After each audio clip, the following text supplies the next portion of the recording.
नमस्कार दोस्तों, स्वागत है आपका द बिगिन स्टडी जी के चैनल पे। दोस्तों जीके जीएस की डेली 20 क्वेश्चंस की जो क्विज है वो आपके सामने दोस्तों प्रस्तुत है। तो पूरी क्विज दोस्तों बहुत ही सेलेक्टेड क्वेश्चंस इसमें रखे गए हैं जो कि कहीं ना कहीं किसी न किसी एग्ज़ाम में आए हुए क्वेश्चंस हैं। तो दोस्तों आप वीडियो को लास्ट तक देखिएगा और लास्ट में दोस्तों यदि वीडियो आपको पसंद आए तो आप ज़्यादा से ज़्यादा लोगों के पास शेयर करें दोस्तों, ताकि ज़्यादा से ज़्यादा लोग लाभ उठा सकें इसका। और वीडियो को लाइक भी कीजिएगा दोस्तों, ताकि हमें मोटिवेशन मिल सके। तो आइए चलते हैं दोस्तों क्वेश्चंस की ओर। दोस्तों आज का जो पहला प्रश्न है वो आपके सामने है दोस्तों स्क्रीन पर। निम्न में से किसको भारत की श्रिम्प राजधानी कहा जाता है? श्रिम्प कैपिटल ऑफ इंडिया किसको कहा जाता है, ये आपको बताना है दोस्तों। तो ये दोस्तों कहा जाता है आपके बेंगलुरु को। ऑप्शन ए बिल्कुल करेक्ट होगा इसका। और बेंगलुरु ये कहाँ है दोस्तों? ये कर्नाटक में पड़ता है, याद रखिएगा आप। आगे बढ़ते हैं अगले क्वेश्चन की ओर। अगला दूसरा क्वेश्चन आपके सामने है दोस्तों। किस वर्ष पहले आम चुनाव हुए थे? 1921 में, 1942 में, 1950 में या फिर 1951 में? तो दोस्तों जो पहले आम चुनाव हुए थे वो हुए थे दोस्तों 1951 में। ऑप्शन डी इसका बिल्कुल राइट होगा। आगे बढ़ते हैं अगले क्वेश्चन की ओर। अगला प्रश्न आपके सामने है दोस्तों। किस राज्य में पहली बार पंचायती राज की शुरुआत हुई थी? तो दोस्तों 1959 में। कब दोस्तों? 1959 में जो राजस्थान का नागौर ज़िला है वहाँ से दोस्तों पहली बार पंचायती राज की शुरुआत हुई थी। आगे बढ़ते हैं अगले क्वेश्चन की ओर। फोर्थ क्वेश्चन आपके सामने है दोस्तों। यूपीएससी अध्यक्ष की नियुक्ति कौन करता है? भारत का मुख्यमंत्री, राष्ट्रपति, दोनों सदनों के सदस्य, भारत के चुनाव आयुक्त? तो इसका जो राइट आंसर है वो है दोस्तों आपका ऑप्शन बी, भारत का राष्ट्रपति दोस्तों यूपीएससी के अध्यक्ष की नियुक्ति करता है। वर्तमान में कौन है दोस्तों यूपीएससी के अध्यक्ष? मनोज सोनी, याद रखिएगा आप, मनोज सोनी। ये दोस्तों आपके वर्तमान में यूपीएससी के अध्यक्ष हैं। अगले क्वेश्चन की ओर बढ़ते हैं। अगला क्वेश्चन आपके सामने है दोस्तों। कपास के लिए कौन सी मिट्टी सबसे उपयुक्त है?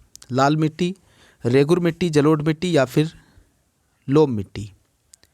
तो इसका जो राइट आंसर है वो है दोस्तों आपका ऑप्शन बी, रेगुर मिट्टी कपास के लिए सबसे अच्छी मिट्टी मानी जाती है। और इसी को कहते हैं दोस्तों काली मिट्टी। काली मिट्टी का ही दूसरा नाम है दोस्तों रेगुर मिट्टी, याद रखिएगा। आगे बढ़ते हैं अगले क्वेश्चन की ओर। अगला क्वेश्चन आपके सामने है दोस्तों। किसने खिलाफत आंदोलन का नेतृत्व किया? सैयद बंधु, महात्मा गांधी, अली बंधु या मौलाना आज़ाद? तो इस क्वेश्चन का जो राइट आंसर होगा वो होगा दोस्तों आपका अली बंधु। ऑप्शन सी बिल्कुल करेक्ट हो जाएगा दोस्तों। खिलाफत आंदोलन का नेतृत्व किसने किया था? अली बंधुओं ने।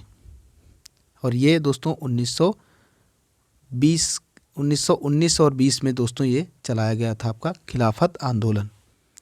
आगे बढ़ते हैं अगले क्वेश्चन की ओर। भारत में राष्ट्रीय आय का आकलन सबसे पहले किसने किया था?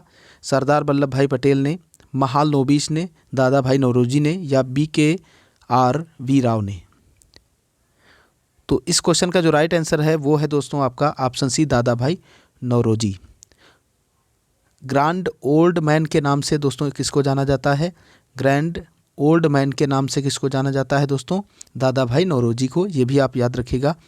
और भारत में जो राष्ट्रीय आय का आकलन है उसका सबसे पहले आकलन किसने किया था दोस्तों? दादा भाई नौरोजी ने। अगले क्वेश्चन की ओर बढ़ते हैं। अगला 8वां क्वेश्चन आपके सामने है दोस्तों। किसी देश का आर्थिक विकास किस बात पर निर्भर करता है, ये आपको बताना है।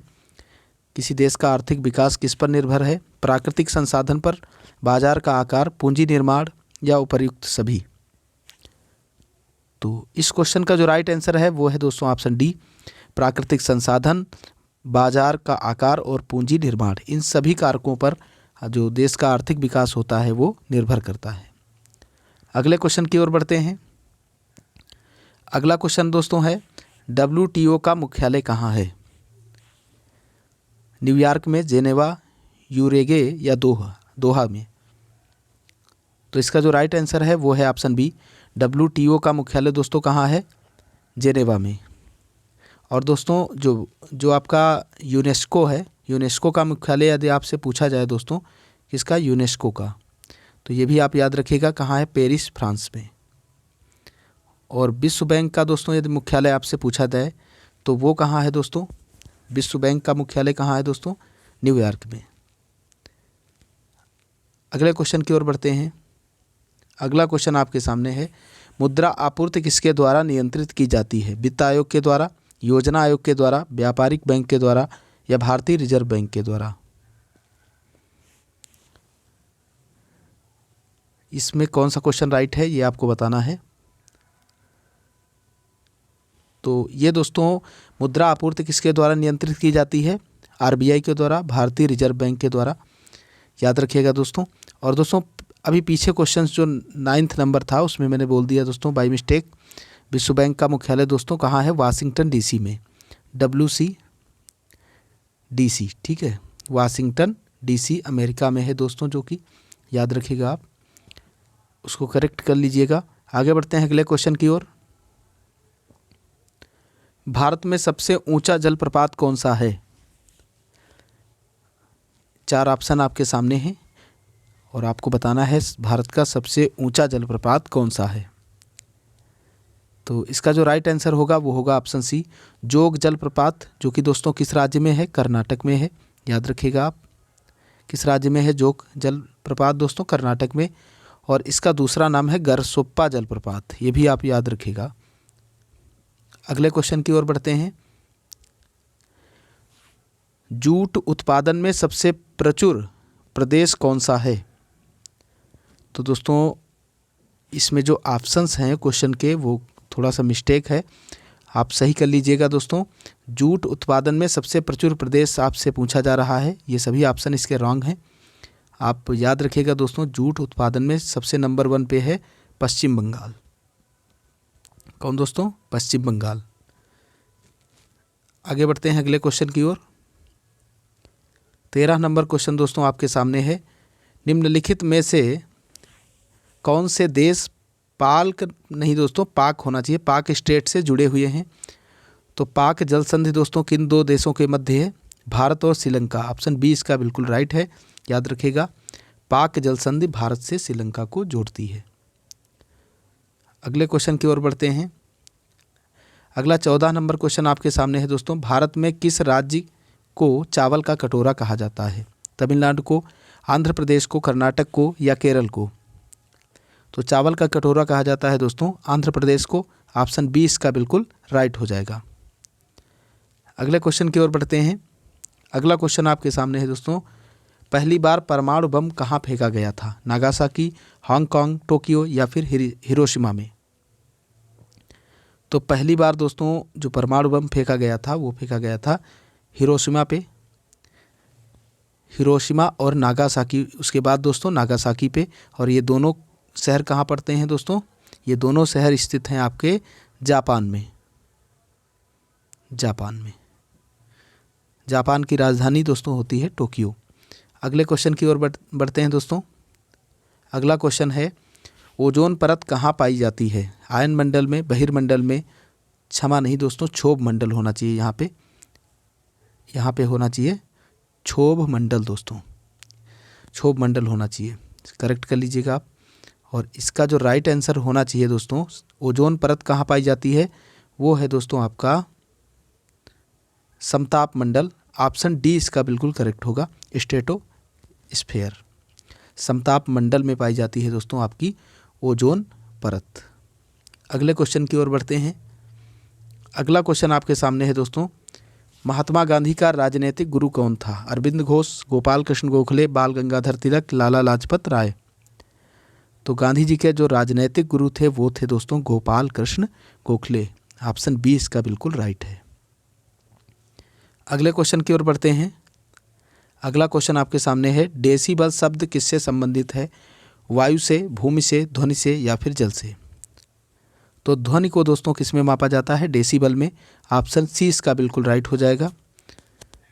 और ओजोन की जो लंबाई है वो डाप्सन में मापी जाती है, किसमें दोस्तों, डाप्सन, तो ये भी आप याद रखिएगा। अगले क्वेश्चन की ओर बढ़ते हैं। अगला सेकेंड लास्ट क्वेश्चन है आपके सामने दोस्तों, अंग महाजनपद की राजधानी कहाँ थी? दोस्तों प्राचीन काल में जो 16 महाजनपद थे उसमें एक महाजनपद था दोस्तों अंग, जिसकी राजधानी थी चंपा। ऑप्शन डी बिल्कुल करेक्ट हो जाएगा दोस्तों। अगले क्वेश्चन की ओर बढ़ते हैं।